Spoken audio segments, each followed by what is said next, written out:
Students, आज हम पढ़ रहे हैं भारतीय अर्थव्यवस्था के समक्ष चुनौतियां। आपने देखा है कि किस तरीके से बेरोजगारी बढ़ रही है और मूल्य वृद्धि हो रही है। चीज़ों के दाम आप देखो अचानक से बढ़ रहे हैं, तो इनका कारण क्या है इस चैप्टर के अंदर हम ये पढ़ेंगे और इसके नुकसान भी क्या है। भारत विश्व की सबसे तेज बढ़ती अर्थव्यवस्थाओं में शामिल हो चुका है और संपूर्ण विश्व इसकी बढ़ती आर्थिक शक्ति को स्वीकारता भी है। लेकिन इस विकास के साथ, क्योंकि हम ये जानते हैं कि जब भी किसी चीज़ का विकास होता है तो उसके साथ साथ चुनौतियां भी होती हैं। तो भारत की अर्थव्यवस्था को भी कई चुनौतियों का सामना करना पड़ रहा है। समाचार पत्र, टीवी चैनल, जन सामान्य की चर्चाओं, इंटरनेट आदि से मिलने वाली विभिन्न सूचनाओं पर हम विचार करें तो पाएंगे कि भारतीय अर्थव्यवस्था समक्ष जो चुनौतियां हैं उसमें है मूल्य वृद्धि, गरीबी और बेरोजगारी की समस्याएं। गरीबी और बेरोजगारी की अगर हम बात करते हैं तो भारतीय अर्थव्यवस्था का सबसे प्रमुख सामाजिक आर्थिक समस्या इसे कहा जा सकता है। इसमें कोई अतिशयोक्ति नहीं है। अर्थात इस समय जो भारत की सबसे बड़ी समस्या है वो है गरीबी और बेरोजगारी।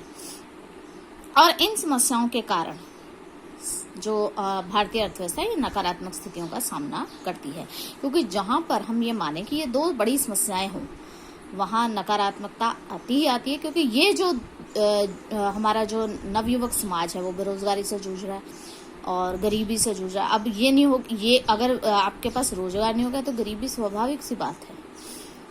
और इस संबंध में हमारी सामान्य समझ और ज्ञान को व्यापक बनाने की दृष्टि से जरूरी है कि हम इस टॉपिक को, जो कि आपके कोर्स से कट गया है, हम इसे भी पढ़ लें। और छोटा सा टॉपिक है, कोई बहुत बड़ा टॉपिक नहीं है, बहुत छोटा सा है। तो आप अगर इसको पढ़ लेंगे तो आपको ये जो चैप्टर है इसको समझने में आसानी रहेगी। जब भी हमारी आवश्यकताओं की बात आती है, उनको पूरा करने के लिए आवश्यकताएं आपकी छोटी छोटी सी हैं, और जमीन को जीवन जो आपका है इसको आनंदमय बनाने के लिए। अब देखिए दोनों में फर्क है। आवश्यकताएं अपनी जगह होती हैं और जीवन को आनंदमय बनाना अपनी जगह है। अब आवश्यकता और आनंदमय बनाने वाली बात का इसका एक छोटा सा वो समझ लो कि आवश्यकता क्या है। भूख लगी है तो खाना खाने की आवश्यकता है, प्यास लगी है तो पानी पीने की आवश्यकता है। लेकिन क्या एक टीवी एलईडी जिसको हम कहते हैं, आजकल बड़े बड़े टीवी सिस्टम आ रहे हैं आपके, तो क्या एक टीवी आपकी इस आवश्यकता को पूरा कर सकता है? नहीं, ये सिर्फ आपको आनंद दे सकता है थोड़े समय के लिए। मोबाइल आपको आनंद देने के लिए बना है। ज़रूरत कब होगी उसका कि कहीं आप जंगल में फंस जाओ तब, वैसे कहीं नहीं इसकी ज़रूरत। हम इसके बिना भी जीवन पहले भी जी रहे थे। तो इस चीज़ के लिए क्या है, बाजार में अनेक प्रकार की वस्तुएं और सेवाएं हैं। अब निश्चित ही कपड़े, खिलौने, जूते, चप्पल, मिठाइयाँ, आइसक्रीम आदि खरीदते हैं, हर कोई खरीदता है। और ऐसा अब अच्छा इसको समझो, कपड़े खरीदते हो नॉर्मल, आप अगर आप कहो कि पैंट टी शर्ट पहननी है या ब्रांडेड पहननी है, दोनों में फ़र्क है। आपके पास पैसा होगा तो आप ब्रांडेड खरीदोगे, नहीं होगा तो आप कुछ भी खरीद सकते हो। खिलौने आप कब खरीदोगे? जब आपके पास जेब में पैसे होंगे। नहीं तो माँ बाप क्या करते हैं और बच्चे भी क्या करते हैं, समझदार होते हैं, जिन घरों में ऐसे हालात होते हैं तो वहाँ खिलौनों के बिना ही गुजारा हो जाता है। परिजनों को परिवार की आवश्यकताओं की वस्तुएं भी खरीदते हुए आपने देखा है। वस्तुओं के क्रय के दौरान सामान्यतः देखने को मिलता है कि अधिकांश वस्तुओं के लिए हमें पिछले वर्षों की तुलना में अधिक कीमत अदा करनी पड़ती है। और इसका एक छोटा सा एक लॉजिक समझ लो कि एक समय था जब 25 पैसे में या हम 1 रुपए में बात करें तो 10 टॉफियाँ आती हैं, ठीक है। लेकिन आज 1 रुपए की एक ही टॉफी आ रही है। तो देखो आप मार्जिन समझो कि क्या हालात हो गए हैं, ठीक है। तो ये जो बढ़ती कीमतें हैं इसको हम कहते हैं मूल्य वृद्धि। क्या कहते हैं? मूल्य वृद्धि। 1 रुपए में 10 टॉफियाँ आ रही थी, आज 1 रुपए में 1 टॉफी आ रही है। यहाँ तक कि आज समय क्या है कि दुकानदार को अगर आपको 1 रुपया देना है ना, तो दुकानदार उसकी जगह आपको 1 टॉफी थमा देता है। ये जो बढ़ती कीमतें हैं ये मूल्य वृद्धि के रूप में जानी जाती हैं। और आर्थिक शब्दावली में मूल्य वृद्धि के लिए मुद्रास्फीति शब्द का प्रयोग किया जाता है। मौद्रिक अर्थव्यवस्था में किसी वस्तु या सेवा की एक इकाई या मुद्रा की जितनी इकाइयों के साथ विनिमय हो उसे हम उसकी सेवा या उसकी कीमत कहते हैं। पारिभाषिक तौर पर सामान्य कीमत स्तर में सतत वृद्धि की स्थिति मुद्रास्फीति कहलाएगी और अनेक वस्तुओं अर्थात वस्तु समूह के लिए कीमत में औसत वृद्धि बताती है। यह संभव है कि बाजार में आप सब्जियों की कीमतों में वृद्धि अनुभव कर रहे हो और समाचार पत्र कम होती मूल्य वृद्धि या मुद्रास्फीति बताते हैं। अब हम बात कर रहे हैं मुद्रास्फीति या मूल्य वृद्धि क्या। अच्छा, एक बार आप अपने मम्मी पापा से बात कीजिएगा तो पूछिएगा उनसे सब्जियों के भाव के बारे में। सब्जियों के भाव जो हमें 2 रुपए में मिलते थे, या हम ये कहें 4 रुपए में मिलते थे, वो आज 40 रुपए और 60 रुपए के भाव में बिक रही हैं। तो कितना मार्जिन है। आप ये सोचो कि एक समय से आज के समय में, और शायद आने वाले समय में ये 100 और 120 रुपए हो जाए। तो आप विचारिए इस चीज को। ये मूल्य वृद्धि है जो समय के अनुसार चेंज हो जाती है। अब मुद्रास्फीति को, इसको मापने का तरीका, हानियों से बचने के लिए और इसके प्रभावी नियंत्रण हेतु इसे मापा जाना जरूरी है, और इसके लिए कीमत सूचकांक बनाती है। सामान्य कीमत स्तर में परिवर्तन को मापने के लिए भारत में भी अनेक प्रकार के कीमत सूचकांक है। इन सूचकांकों में थोक मूल्य सूचकांक, उपभोक्ता मूल्य सूचकांक, राष्ट्रीय आय अपस्फीति कारक प्रमुख हैं।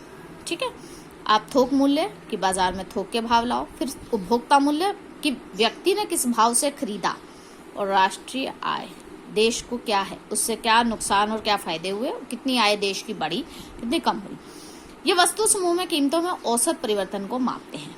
मुद्रास्फीति को किसी निर्धारित कीमत सूचकांक में समय के साथ साथ होने वाले आधुनिक परिवर्तनों या प्रतिशत परिवर्तन से मापा जा सकता है। और भारत की अगर मुद्रास्फीति की बात करो तो थोक मूल्य सूचकांक से ही इसको मापा जाता है। अच्छा, अब देखो एक चीज अच्छे से समझो, हम बात कर रहे हैं थोक मूल्य की। अब भारत में जो नापते हैं ना, वो इससे नापते हैं। अब आप देखना, एक छोटी सी चीज है, एक एग्जांपल मैं आपको दे रही हूँ कि थोक की बात कर रहे हैं हम। ठीक है, मंडी में जो आपको सब्जी 5 रुपए से 10 रुपए में मिलती है, ठीक है, वो आपको जब मार्केट में लेते हो आप 20 रुपए से 40 रुपए तक मिलती है। तो हमने जो राष्ट्रीय गणना की वो किससे की है? इससे की। जबकि हमने उपभोक्ता ने खरीदा किससे है? इससे खरीदा है। ठीक है, तो ये क्या है? ये गंभीर समस्या हुई ना। तो देश का विकास कहाँ दिखाई देगा? आप खुद सोचिए, कोई भी व्यक्ति बिना भोजन के नहीं रह सकता। ठीक है, तो वो तो खाएगा ही खाएगा इंसान। 1950 के दशक में मुद्रास्फीति की औसत दर जो थी वो 1.7% और 1960 में केवल 6.4 रह गई। 70 के दशक में यह 9% से ऊपर आ गई और ऊंची मुद्रास्फीति का यह दौर 1995 तक चलता रहा। अब मुद्रास्फीति में कुछ कमी भी देखने को मिली। 2000 से 2001 में और 11-12 के मध्य ये 4.7% रही। अब इसके नुकसान क्या क्या हैं? एक सामान्य व्यक्ति को ये लगता है कि मूल्य वृद्धि या मुद्रा ये जो तुलना है, इसके लिए उसको अधिक कीमत देनी पड़ती है। लेकिन वास्तव में समस्या यहीं पर नहीं समाप्त हो रही। मूल्य वृद्धि जो है व्यक्ति और राष्ट्र दोनों के लिए एक हानि की श्रृंखला का निर्माण करती है। इससे मुद्रा के मूल्य में कमी आती है और मुद्रा की एक निश्चित मात्रा से पूर्व के वर्षों की तुलना में कम मात्रा में वस्तु और सेवाएं खरीदी जा सकती हैं। और लगातार जो मुद्रास्फीति बढ़ रही है, इससे मुद्रा में तेजी से विस्तार हो रहा है। मुद्रा के मूल्य का तात्पर्य मुद्रा की क्रय शक्ति से, अर्थात आप उस मुद्रा से, मतलब आपके पास जो नोट है, 100 रुपए का नोट है, 50 रुपए का नोट है, उसकी क्रय शक्ति से है कि आप उससे क्या खरीद सकते हो। वस्तुओं और सेवाओं को क्रय करने की क्षमता है। जो बात मैंने पहले भी कही आपसे, तो आपके पास कितने रुपए हैं डिपेंड इस पे करता है।